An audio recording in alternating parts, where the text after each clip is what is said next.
All right, so we have the z-squared of 3.93. So therefore, we still want to find, the whole thing is now find the area to the left. Now, if you guys notice, right, that's off our chart when it comes to it. So therefore, the area is going to be 0.9998. So the probability, or sorry, percentage, we'll say percentage since they want percentage, of men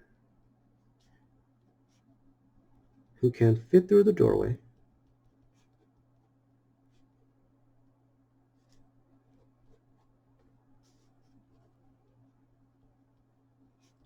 is 99.98% of men. Okay, so that's how we do that question. So why don't you guys try the rest of them? 4, 5, 6, and then 7. So I'll give you guys a quick pause, and then we'll do them together. So 3, 2, 1, pause. Okay, so let's try these together, see how we work from here. Okay, all right. So first thing is question 4 says, Tall Men's International has a requirement of women being at least 78 or 70 inches tall.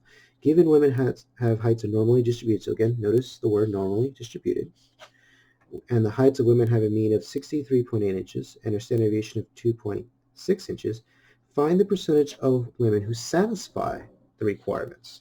So very similar to what we did up here, correct, when it comes to it. But this one with the satisfies it. So satisfy means you must be at least 70 inches tall. So again, going back to what it means at least, so x must be greater than or equal to 70 inches to begin with. Okay. All right. So first, we want to figure out what our z-score is going to be, right, according to that. So z is going to equal to 70.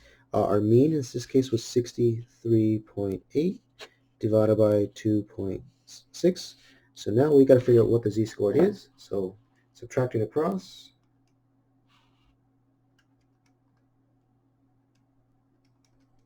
gives us a z-score of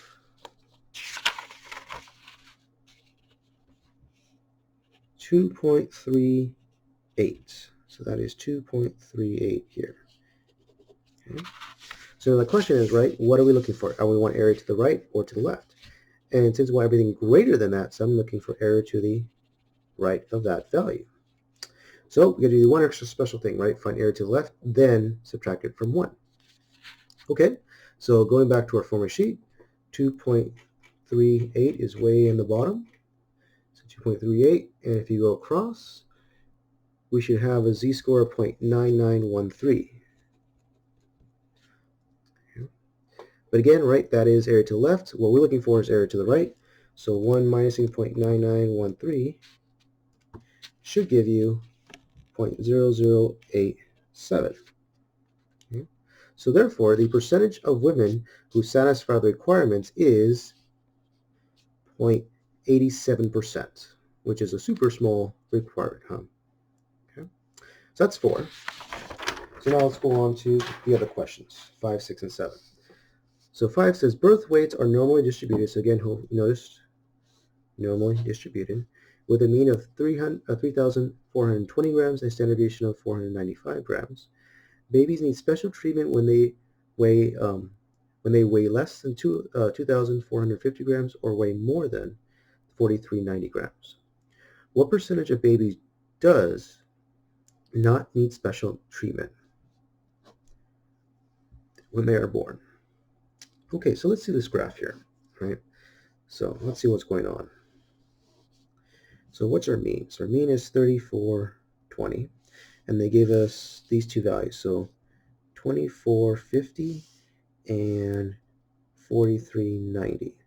Now we're looking for babies that do not need special treatment. So from the question it says, if you're below this, you need special treatment. And if you're above this, you need special treatment. So therefore, the only baby that do not need special treatment is the babies that weigh between the numbers. So this is a between portion. Okay? So therefore, we have to convert two different ones. So we want the probability of the x variable being between these two weights. Okay? Which means we're going to have to find two z-scores. One for 2450 and the other one 4390.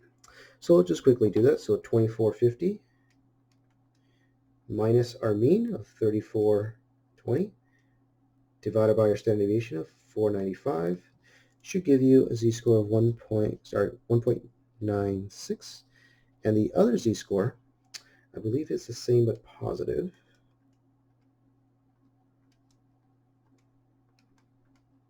Yes, it is.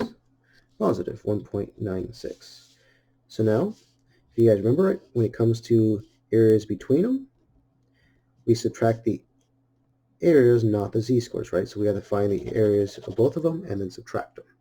So what we can do is, well, what is the area to the left of 1.96? So if you guys look at our chart, area to the left of 1.96 should be 0.9750, and then area to the left of negative 1.96 is 0.0250. So subtracting that gives you 9500. So the percentage of babies who do not need special treatment is 95%, right? When it comes to it, which is good, right? When it comes to it. All right, so that's 5. Let's go to 6 now. 6 says, what aircraft ceiling height will allow for 97% off? So notice, they gave us the answer, so they want us to go backwards. What aircraft ceiling height will allow for 97% of men to stand without bumping their heads? Assume heights are normally distributed, so again, another keyword. So we're using z-scores, with a mean of 69.5 and standard deviation of 2.4. Okay, so let's see what's going on. Here's our mean.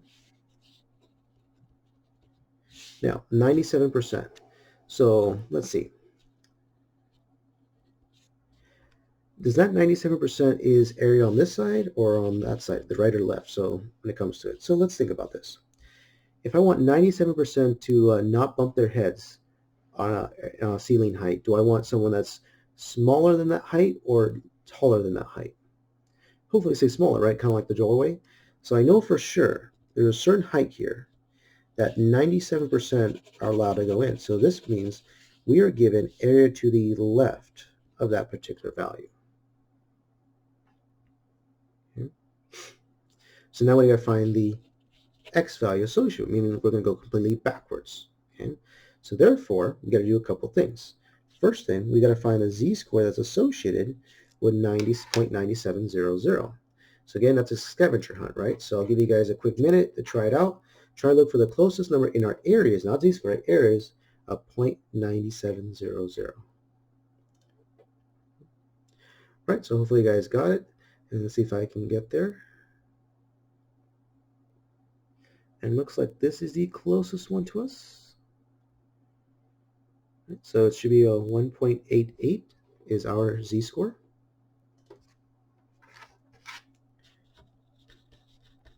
Okay. So therefore now, going backwards, our equation is x equaling our mean of 69.5 plus our standard deviation of 2.4 times our z-score.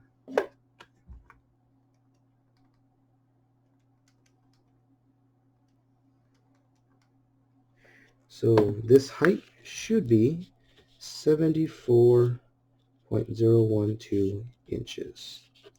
So that's how much the ceiling height should be created to make it for sure that 97% of they can fit through the doorway.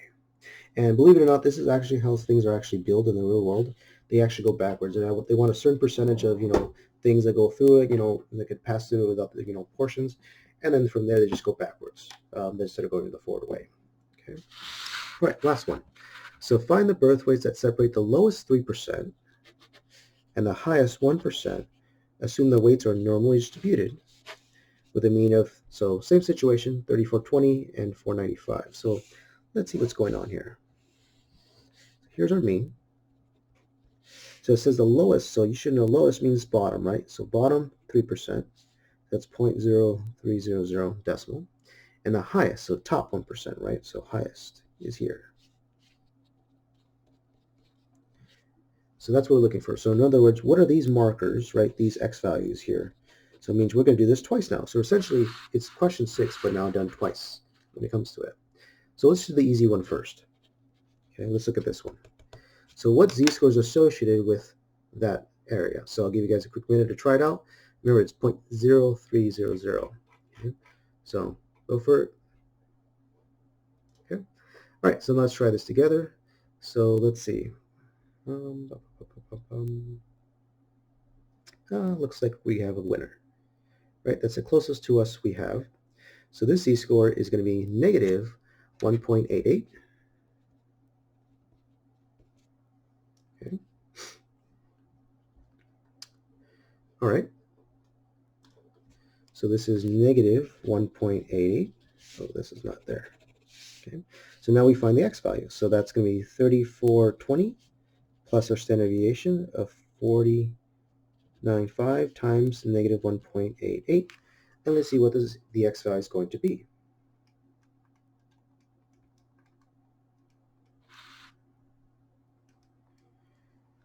So the x value is 24,894.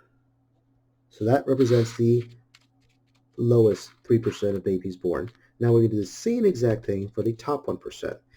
But if you guys remember, there's a catch. We cannot find that automatically. Hopefully you guys didn't do that. You have to do what? Find area to the left. Because again, a z-score only gives us area to the left. I cannot stress that enough, right?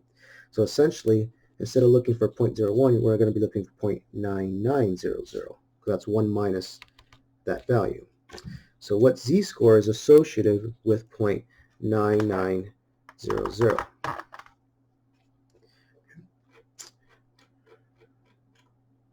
Right, so hopefully you guys got it.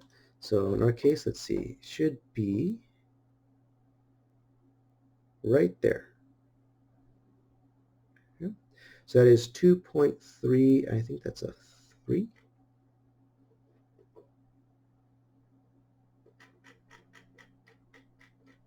Yes, 2.33. And now we find the x value associated with that.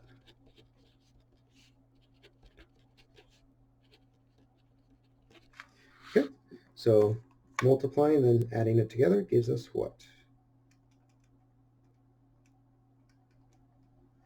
4,573.35. And there we go. So the weight of 2,489.4 grams and the value and the weight of 457.3.35 grams represent the lowest 3% and the highest 1% of babies' weights.